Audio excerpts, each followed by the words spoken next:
नमस्कार, आप देख रहे हैं द पब्लिक वर्ल्ड में सुभाष चौधरी हूं। आज की बड़ी खबर है, हरियाणा सरकार ने गुरुग्राम सहित प्रदेश के 9 जिलों में वीकेंड लॉकडाउन लागू करने का आदेश जारी कर दिया है। यानी 9 जिले में वीकेंड लॉकडाउन का मतलब है शनिवार और रविवार को पूरी तरह 48 घंटे के लिए लॉकडाउन पूर्णतः लागू रहेगा। वीकेंड लॉकडाउन शुक्रवार 30 अप्रैल को रात्रि 10 बजे से प्रभावी होगा और 3 मई सोमवार को प्रातः 5 बजे तक लागू रहेगा। गुरुग्राम के अलावा वीकेंड लॉकडाउन प्रदेश के जिला फरीदाबाद, सोनीपत, रोहतक, करनाल, हिसार, सिरसा, फतेहाबाद और पंचकुला में भी लागू किया गया है। इसके दौरान सभी लोगों को अपने घरों के भीतर ही रहने की हिदायत दी गई है। कोई भी वाहन या पैदल सार्वजनिक स्थलों पर घूमता नजर नहीं आना चाहिए। कोरोना संक्रमण की दृष्टि से हरियाणा सरकार ने यह बड़ा फैसला लिया है। हालांकि इस बात की आशंका जताई जा रही थी कि पूरे प्रदेश में लॉकडाउन पूर्णतः लागू किया जाएगा लगभग 1 सप्ताह के लिए, लेकिन उससे बचते हुए हरियाणा सरकार ने आज यह बड़ा फैसला लिया है।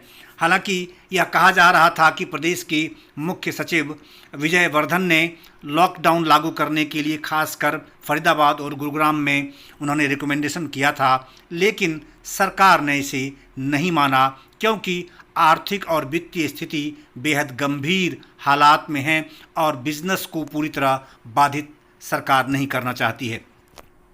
इस दौरान उद्योगों के लिए सरल हरियाणा पोर्टल पर आवेदन करना अनिवार्य किया गया है अगर उन्हें अनुमति चाहिए, खासकर एसेंशियल सर्विसेज को लेकर। और अगर हम बात करें, एक्चुअली मुख्यमंत्री मनोहर लाल ने देर रात्रि गुरुवार को ही ऑक्सीजन सप्लाई को लेकर बैठक की थी और ऑक्सीजन के 2 टैंकर कल भुवनेश्वर से एयरलिफ्ट कराए गए थे, जबकि 2 टैंकर आज एयरलिफ्ट कराए गए हैं। क्योंकि हरियाणा में खास करके गुरुग्राम और फरीदाबाद में ऑक्सीजन सप्लाई की स्थिति बेहद ख़राब है। लोग हायतौबा मचा रहे हैं। हॉस्पिटल्स बड़े पैमाने पर कंप्लेन कर रहे हैं कि ऑक्सीजन की कमी के कारण से वो रोगियों का इलाज ठीक से नहीं कर पा रहे हैं और बहुतों को नुकसान भुगतना पड़ रहा है। अंगुल टाटा प्लांट भुवनेश्वर से कल ऑक्सीजन के टैंकर यहाँ पहुँचने की उम्मीद है और ऑक्सीजन के 4 टैंकर राउरकेला प्लांट से भी यहाँ पहुँच रहे हैं। उसके बाद यह भी बताया गया है कि हरियाणा में पर्याप्त मात्रा में आने वाले 3 से 4 दिनों में ऑक्सीजन गैस होंगे, जिससे इस प्रकार की समस्या समाप्त हो जाएगी।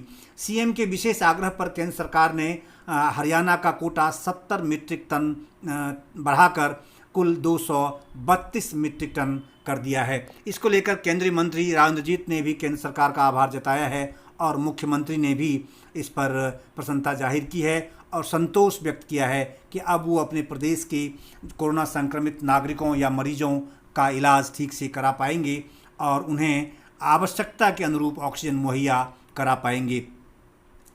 यहाँ यह बताना बेहद आवश्यक है कि गुरुग्राम में अगर आप एक दिन पहले का आंकड़ा देखेंगे तो गुरुवार को ही यहाँ 5000 से अधिक कोरोना संक्रमित नए मरीज पाए गए थे और इसी रफ्तार में पिछले 3-4 दिनों में, हालांकि कुछ कम संख्या थी इसकी, 3000-2000 के बीच में ये संख्या थी, लेकिन अब लगातार फिर बढ़ने लगा है और इसी आशंका के मद्देनज़र हरियाणा सरकार ने यह बड़ा फैसला लिया है। हालांकि इस तरह के फैसले अन्य दूसरे प्रदेशों में भी पहले लिए जा चुके हैं। अगर बात करें हम उत्तर प्रदेश, बिहार और अन्य राज्यों की, तो वहाँ वीकेंड लॉकडाउन लागू हैं। पंजाब में भी कुछ हद तक कुछ ज़िले में लागू किए गए हैं। छत्तीसगढ़ में कई ज़िले में लॉकडाउन लागू है। महाराष्ट्र की हालत तो बेहद बदतर है, वहाँ तो पिछले 15 दिनों से भी अधिक समय से लॉकडाउन है।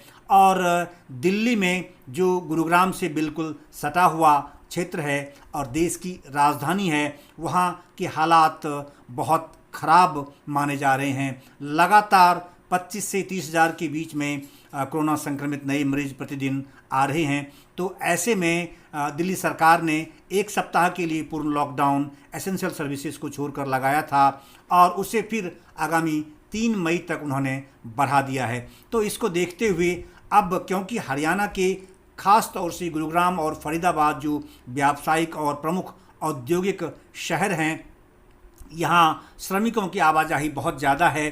तो इस कारण से यहाँ बहुत ज़्यादा संक्रमित मरीजों की संख्या बढ़ने लगी थी। इसी आशंका के मद्देनज़र कि हालात कहीं हाथ से बाहर न चले जाएं, नियंत्रण से बाहर न चले जाएं, तो इसको लेकर हरियाणा सरकार ने यह बड़ा फैसला लिया है और ये वीकेंड लॉकडाउन की उन्होंने घोषणा कर दी है। हालांकि यह घोषणा बहुत पहले ही की जानी चाहिए थी, लेकिन देर आयत दुरुस्त आयत की दृष्टि से यह भी स्वागत योग्य है, क्योंकि जन सामान्य अभी भी जो हालात बदतर हैं उसको देख कर के भी, संक्रमण की स्थिति को देखकर भी स्वयं में जवाबदेही पूर्ण व्यवहार नहीं कर रहे हैं। जो government of India health ministry की ओर से प्रोटोकॉल जारी किए गए हैं, हरियाणा सरकार की ओर से प्रोटोकॉल जारी किए गए हैं और जिला प्रशासन की ओर से जिला उपायुक्त और स्वास्थ्य विभाग के सिविल सर्जन लगातार लोगों से अपील कर रहे हैं, बावजूद इसके लोग उस पर अमल 100% नहीं कर रहे हैं।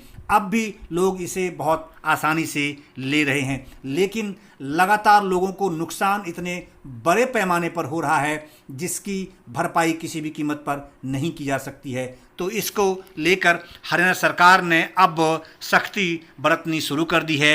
इस बात के संकेत हालांकि गृह मंत्री और स्वास्थ्य मंत्री अनिल विज ने पहले ही दिए थे, लेकिन उन्हें इस बात की संभावना दिखती थी, उन्हें इंतज़ार था, उन्हें उम्मीद थी कि शायद प्रदेश की जनता स्वयं को सीमित कर लेंगे और स्वतः ही खुद को एक तरह से लॉकडाउन में रखेंगे, जो सेल्फ अनाउंस्ड होता है। लेकिन लोगों ने कोऑपरेट नहीं किया और इसके कारण से लगातार संक्रमित मरीजों की संख्या प्रतिदिन बढ़ती जा रही है। और अगर हम बात करें 2020 की और 2021 के बीच की तुलना, तो उसमें साफ नज़र आता है कि इस बार बेहद ख़राब स्थिति में गुरुग्राम और फरीदाबाद दोनों पहुंच गए हैं। साथ साथ दूसरे अन्य जो 7 ज़िले हैं उनमें भी स्थिति अब ख़राब होती चली जा रही है। सोनीपत, रोहतक, करनाल, हिसार, सिरसा, फतेहाबाद और पंचकुला जो चंडीगढ़ के पास है। तो ऐसे में हरियाणा सरकार के पास दूसरा कोई विकल्प नहीं बचा था। हालांकि इससे भी स्वास्थ्य विशेषज्ञ यह मानते हैं कि इस निर्णय से भी बहुत ज़्यादा कामयाबी नहीं मिलेगी, लेकिन एहतियातन, क्योंकि वित्तीय जो व्यवस्था है उसे भी बिल्कुल कंप्लीट बंद करने की स्थिति में सरकार नहीं है, क्योंकि रोज़गार के साधन और अवसर अगर कंप्लीट बंद हो जाएंगे तो फिर हालात बहुत ख़राब होंगे, लोगों को जीविकोपार्जन के लिए भटकना पड़ सकता है, बहुत ख़राब स्थिति हो सकती है। तो ऐसे में मध्यम वर्गीय और निम्न मध्यम वर्गीय और निम्न स्तर के लोगों का ख्याल रखते हुए सरकार ने केवल वीकेंड लॉकडाउन लागू करने का आदेश जारी किया है, जो आज शुक्रवार 30 अप्रैल से रात्रि 10 बजे से लागू होगा और 3 मई सोमवार को प्रातः 5 बजे तक यह लागू रहेगा। हालांकि इस बात की संभावना अब जताई जा रही है कि प्रत्येक वीकेंड को यह लॉकडाउन लागू किया जा सकता है अगर संक्रमित मरीजों की संख्या कंट्रोल नहीं हुई, अगर संक्रमण की स्थिति या उसके चेन को तोड़ने में कामयाबी नहीं मिली तो इसलिए गुरुग्राम के अलावा आसपास के जो ज़िले हैं सोनीपत, रोहतक, करनाल, हिसार, सिरसा, फतेहाबाद और पंचकुला, उसमें भी वीकेंड लॉकडाउन लागू करने का फैसला सरकार ने लिया है, जिससे अंतर जिला जो गतिविधि होती है उस गतिविधि पर भी 2 दिनों के लिए कम से कम 48 से 50 घंटे के दौरान अंकुश लगाया जा सके। और लॉकडाउन के दौरान यह स्पष्ट किया जाता है कि लोगों को घरों से बाहर निकलने की अनुमति नहीं होगी, केवल एसेंशियल सर्विसेज होंगे, उन पर इसका असर नहीं होगा, जैसे दवाई है या हॉस्पिटल्स हैं, फार्मेसी से रिलेटेड एक्टिविटीज़ है, मेडिकल ट्रीटमेंट से रिलेटेड एक्टिविटीज़ है, या मीडिया है, या फिर दूसरे अन्य जो एसेंशियल सर्विसेज में शामिल किए जाते हैं। लेकिन कुछ एसेंशियल सर्विसेज स्वतः ही उस दिन बंद रहेंगे, क्योंकि शनिवार और रविवार को कुछ ऐसे ऑफिसेज हैं, ख़ास तौर से bank, post office, courier services, ये सब स्वतः ही बंद रहते हैं। तो यानी 30 अप्रैल से 3 मई तक लॉकडाउन लागू रहेगा। यह वीडियो देखने के लिए आपका बहुत बहुत धन्यवाद। आप हमारे चैनल द पब्लिक वर्ल्ड को सब्सक्राइब करें, लाइक करें और अधिक से अधिक फॉरवर्ड भी करें और कमेंट बॉक्स में जाकर अपना कमेंट करना न भूलें। आपका बहुत बहुत धन्यवाद।